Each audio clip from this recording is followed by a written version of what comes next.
River Lions, you're going to have times where you're not going to get a lot of second chances, and the Niagara River Lions took full advantage of that. The end result, a 30-17 second quarter for the River Lions, who now have the lead, and I'm now being joined by Kelsey Wright, play-by-play. Kelsey, how you doing? Well, Justin Bieber's on the stereo, so I mean, I have no complaints whatsoever.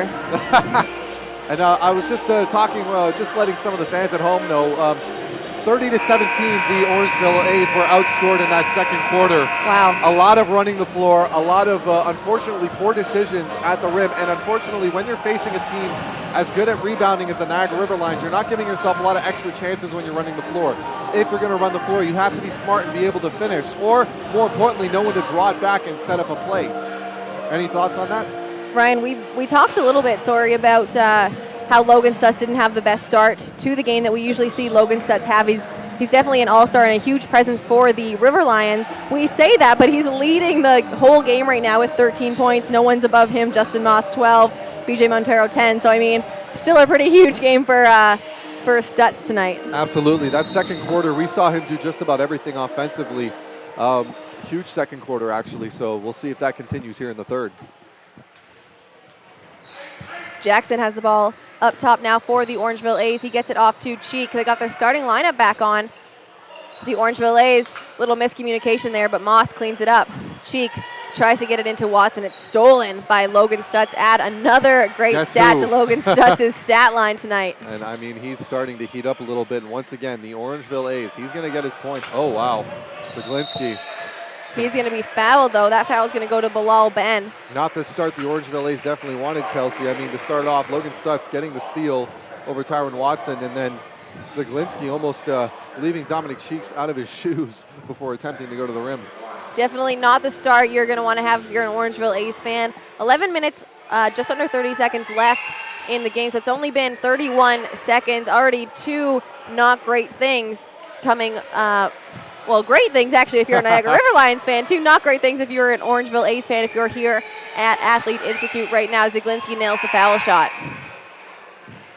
Interesting fact to mention here, though, despite the fact that Orangeville, they're down 55-48 right now, they are still, the River Lions still have turned the ball over 4 more times than the Orangeville A's. But you wouldn't know it by the shot selection. And if you look at points off of turnovers, Ryan, they're about equal. Exactly. And it's just put it down to the fact that Niagara's capitalizing on Orangeville's mistakes, and Orangeville just isn't. And there we go. Another turnover by the Orangeville A's. Zaglinski to Muldrow. Muldrow puts it in for 2 points. 57-48 now. That's a big swing in the first minute of this third quarter. Cheek looks to get it off. It's blocked by Zaglinski, and now Justin Moss has the ball on the foul line. He goes all the way for 2. Stutz looking for the charge call. There's no contact there. Looks like his feet could have been just in the charge circle a little bit, so they're going to not give him a foul, try and keep him in the game. I think that's the only way they don't get that call.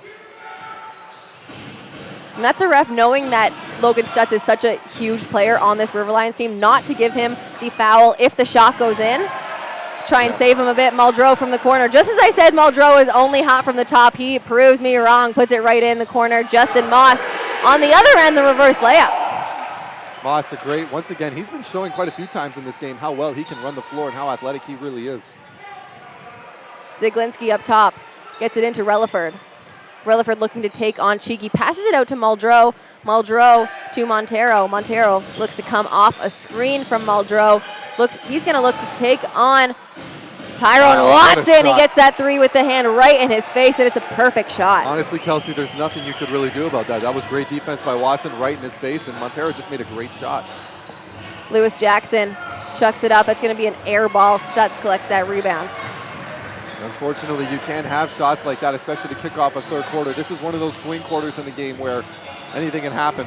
Bilal Ben gets the steal. Dominic Cheek is going all the way. He puts it in for 2. Zaglinski actually tried to foul him there, tried to stop the foul. Smart that he didn't. He actually wasn't able to reach, but that would have been a clear path foul, and that's treated as a technical. They would have gotten it and gotten the ball back, but he was a little bit too out for reach, and that's good luck for Zaglinski there. Absolutely, and I'm happy to see Dominic Cheek able to capitalize on a turnover, get some points.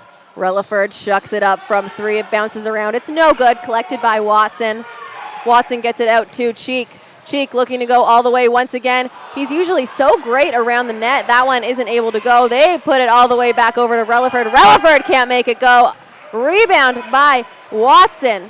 Watson coming back the other way, gets it to Bilal Ben. Bilal Ben behind the back pass to Justin Moss. It can't go. Tyrone Watson, offensive rebound out to Moss. Moss right over the front of the rim. It's good. It ain't pretty, but we'll take it right now. It seems that the Orangeville A's really just need to start understanding that if they're going to run the floor, everyone's got to be ready to receive the ball at any given time, especially if you find yourself open without a defender on you.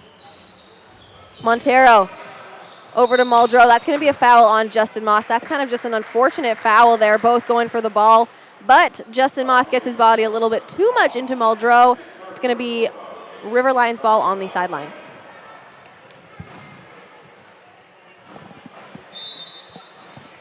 Montero's got it out for the River Lions. He gets it over to Ziglinski. Ziglinski drives, tries to get it to Logan Stutz. It's a bit of a fumble down there now. And that's out of bounds on Stutz. Orangeville ball. That's one of those where it could have went either way. Referee saying that Stutz was the last one to either probably put it off his foot or off his hands before it rolled out.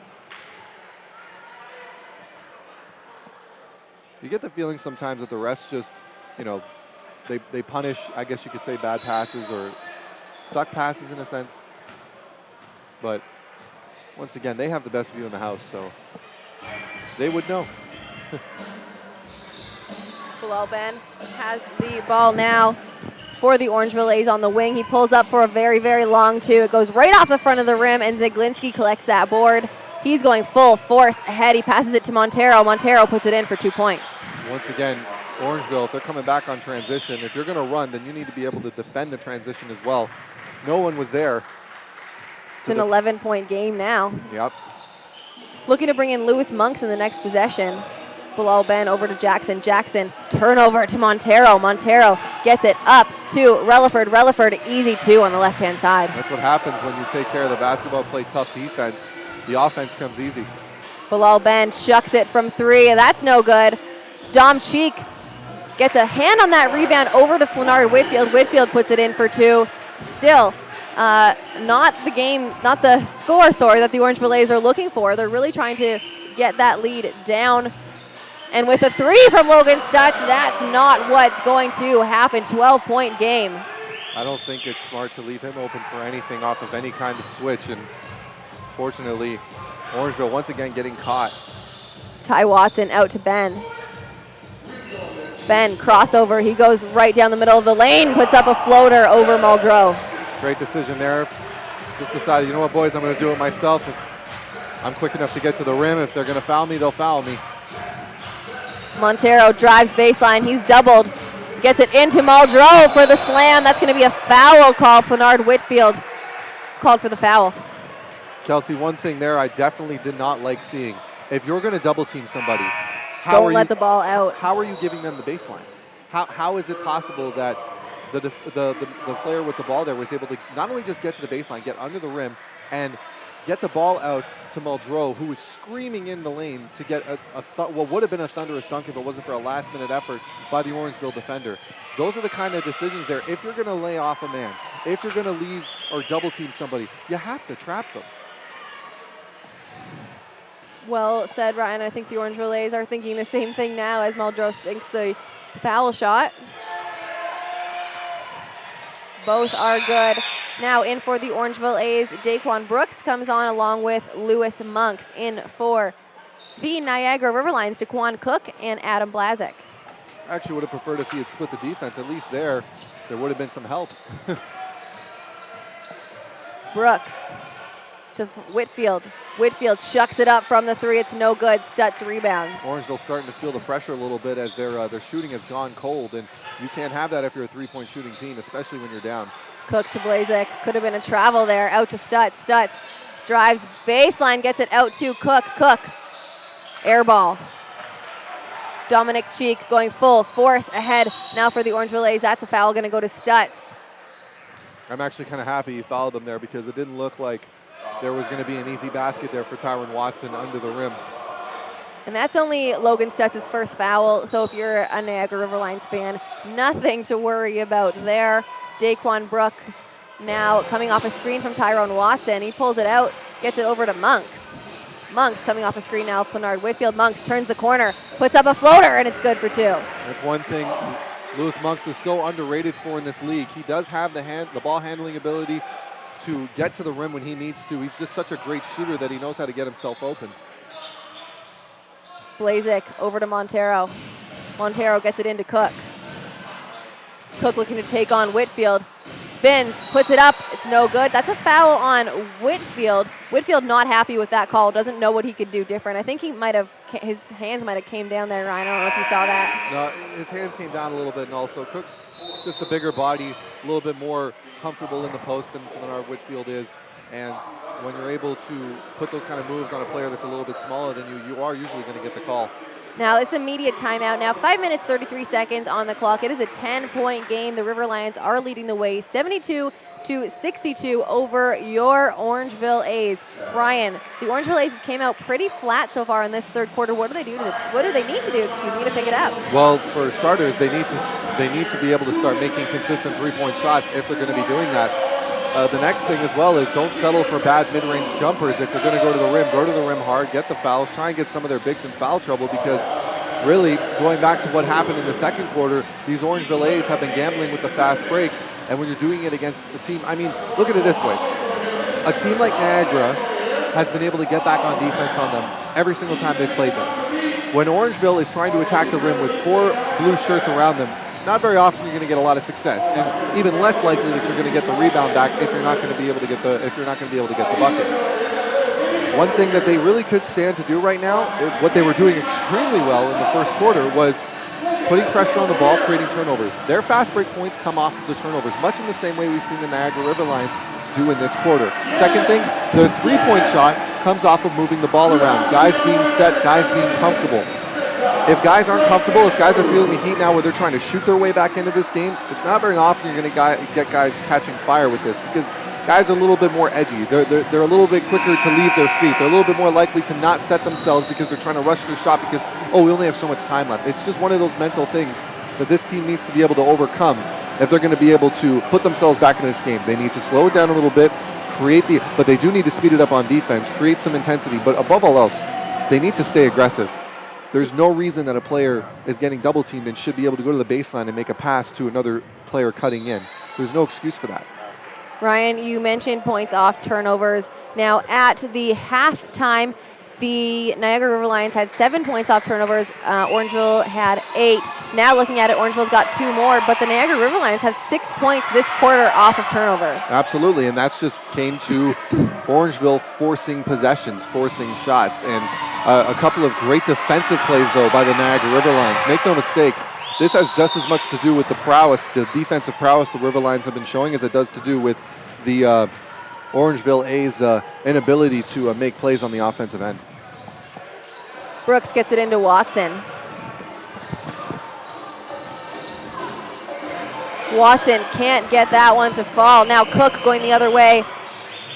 Gets it to Montero. Back to Cook. Cook chucks it up. That's going to be no good. 15 seconds on the shot clock. Cook has it against Whitfield. He's going to spin. He spins twice, puts it up, and it's good off the backboard. Unfortunately, Cook is just too big there for Flanard Whitfield. Whitfield cannot allow him to get that deep into the post, or else he's going to have trouble with him all quarter. Lewis Monks goes up. He's going to be fouled. He's going to go to line for 2. Now, if you're watching at home, that second one didn't count, so he's going to have 2 shots at the foul line. He was fouled that first shot, so he's going to go to line for 2. The score is going to stay the same for now, 75-62. Once again, Lewis Monks showing off the springs, as you say, Kelsey.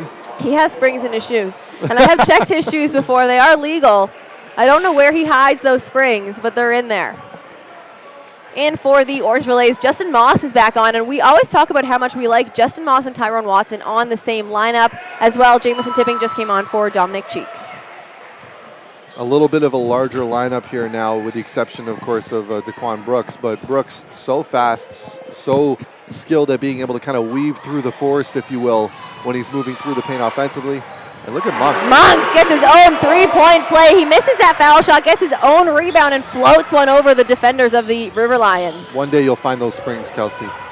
I know they're there. Montero now with the ball up top. He looks to drive right. Finds Sutherland up top. Sutherland out to Blazek. Blazek looks to drive back out to Sutherland. It's stolen by Lewis Monks. Let's see those springs. He just puts in a regular right-hand layup, and I'm fine with that. That's 2 points. Well, for a second, it looked like Relaford was going to go at him, but that's going to be a foul on Jamison Tipping. He reached a little bit down low on Daquan Cook. That's going to be just an out of bounds because nobody was shooting. So out of bounds baseline, River Lions. I think if he didn't come down as fast with his hand, the ref may have let that one slide. But I mean, at the end of the day, that really shouldn't be a determining factor. Sutherland looking to drive.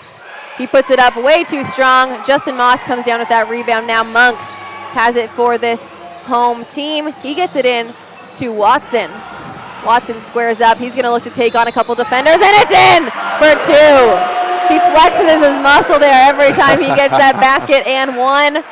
4 minutes and 8 seconds. He's going to go to the line for 1 shot. I like that there. Give Watson the isolation. Give him the opportunity to kind of find his groove in the post because he's had difficulty with it all quarter. And that's the kind of shot that not just gets Watson confident, that gets the rest of his teammates confident now to go, okay, we can give the ball to him and know that he's going to be able to consistently either get to the line or finish the shot.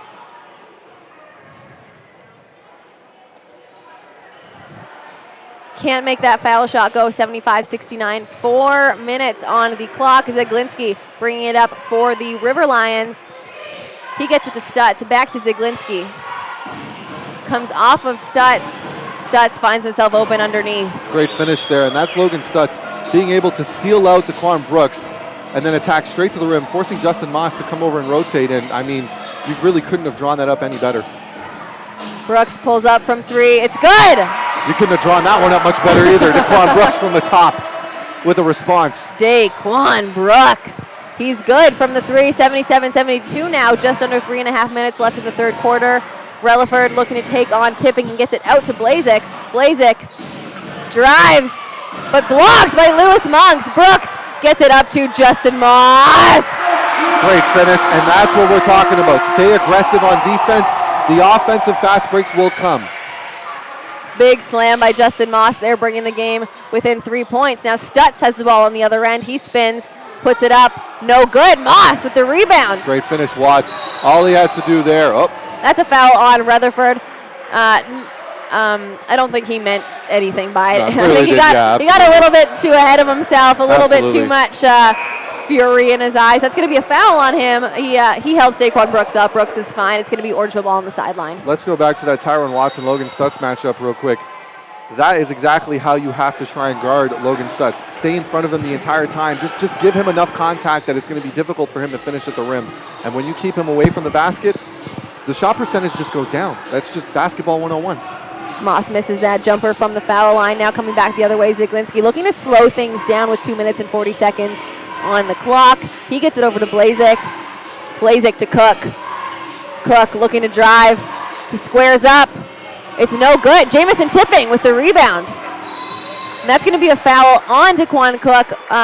Kind of reached a little bit as Jamison Tipping passed him there. It's going to be sideline out of bounds for the Orangeville A's. Now, here's an interesting fact for you, Kelsey. When Cook had that shot available to him earlier in this quarter, in the second quarter, he probably would have taken it. And guess what? He probably would have made it. It's amazing the difference in decision-making teams and players have when the momentum is shifted.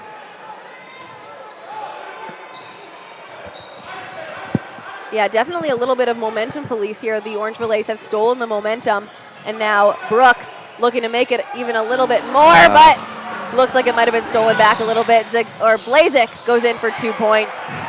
I don't know if Brooks should have even went for that pass. I mean, he kind of almost looked like he had a bit of daylight at the rim, but fortunately, he's a pass-first point guard, though, and you're going to have that from time to time. Lewis Monks looking to set something up. Tries to get it into Tyrone Watson, being guarded very closely by Stutz. Watson tries to get it out to Tipping for the 3. It's stolen away by Relaford. Fortunately there, Watson, that's a tough pass to make off your back foot when you're not centered. It's not going to be as accurate, it's not going to be as fast, and it's going to give the defense on the perimeter more than enough time to be able to intercept it. Justin Moss coming in for Flanard Whitfield now. Like we say every time, we like the two big men on Orangeville A's playing together. They're on defense for now. 1 minute 46.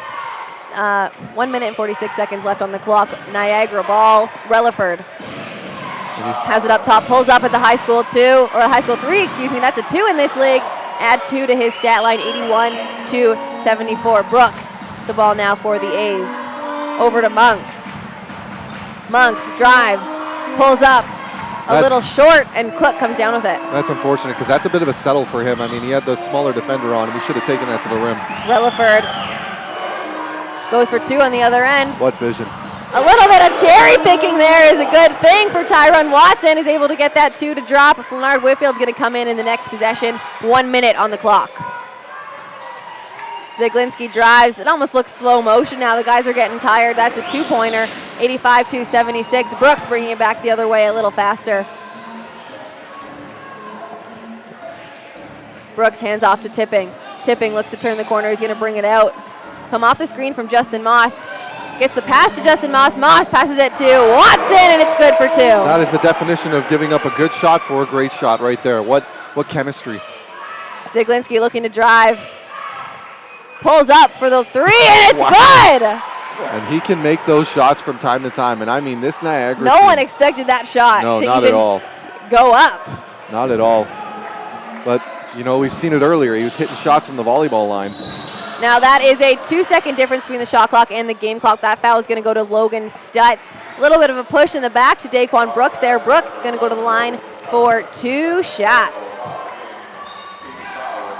Once again, this is turning into a bit of a pet peeve for me, Kelsey. 17 seconds to go. No real threat on the shot clock, yet Orangeville once again decides to take a quick shot. There was a shot clock, though, so they did have to get it up eventually. I think there was about 5 seconds left on the shot clock. Was there? Okay. I'll give them that. Only because I remember thinking there's about a 12-second difference on the shot clock and the game clock. That's perfectly fine then. Still 5 seconds, though. There's still 5 seconds there because now Niagara Riverlions are going to have the opportunity to go back and have 17.7 seconds to run something and make their lead even larger. Absolutely. Daquan Brooks puts it in, and the second one. 7-point game now, 17.7 seconds. Lewis Monks guarding Zeglinski. Zeglinski bringing it up for the River Lions. 10 seconds now on the clock. He comes off a screen from Cook.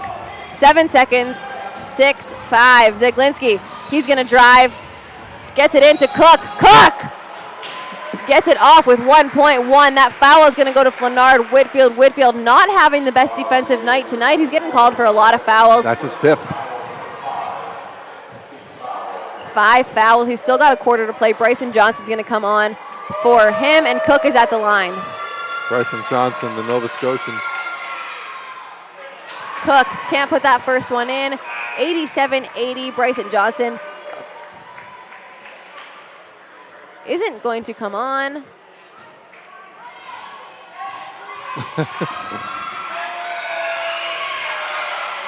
Cook sinks the second one. Now Johnson's going to come on. He's actually going to come on for Jamison Tipping. Now Bryson's known for his shooting ability, had the most threes ever made by a Bucknell player. So now my sneaking suspicion is that they might want to get a 3 off here, but I mean, you only have 1 second. Lewis Monks gets it off. It's no good. 88-80 going into the fourth quarter. Looking at the scoring just in that quarter, Ryan, what's going on between these two teams?